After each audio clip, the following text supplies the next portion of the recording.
new hope for victims of dementia tonight at 11 on 4.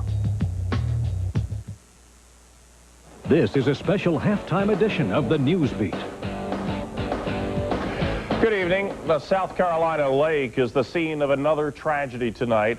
Almost 2 years after Susan Smith drowned her 2 young sons in Long Lake in Union, South Carolina, 7 more people have drowned in the same spot, including 4 children.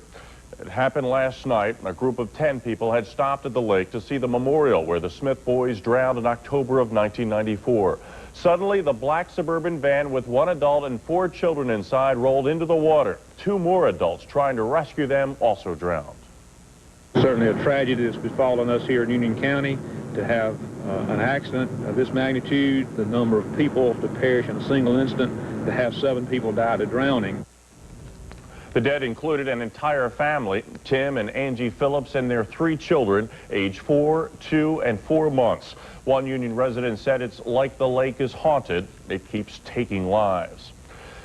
As U.S. forces go on high alert, Saddam Hussein orders his troops to leave a Kurdish safe haven in northern Iraq today. The Iraqi defense minister says Saddam gave the order after a cabinet meeting today, but there's no sign of a troop pullout. Yesterday, it looked as if the Iraqi dictator intended to retake the city of Erbil, causing the U.S. to put forces on high alert.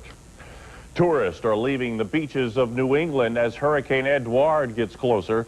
Right now, the storm is more than 200 miles away from Nantucket Island, Massachusetts.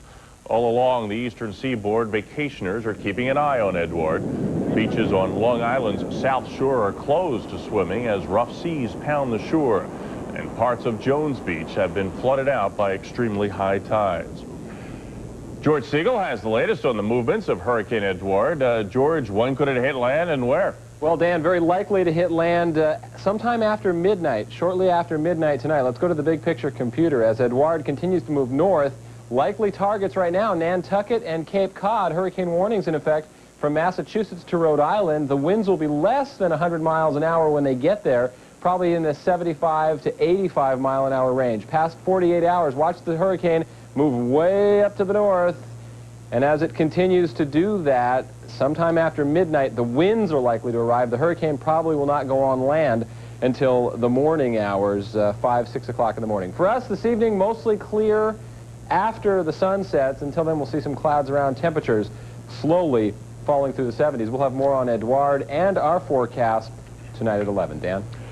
All right, George, thank you. Tomorrow, tens of thousands of union members will march down Woodward and Michigan Avenues for Detroit's annual Labor Day Parade. The ribbon cutting for the parade takes place on Woodward at Mack at 10 tomorrow morning. The Detroit newspaper strike expected to be a rallying cry for the unions again this year. The city of Hamtramck is still enjoying the limelight this weekend thanks to the Hamtramck Art Festival.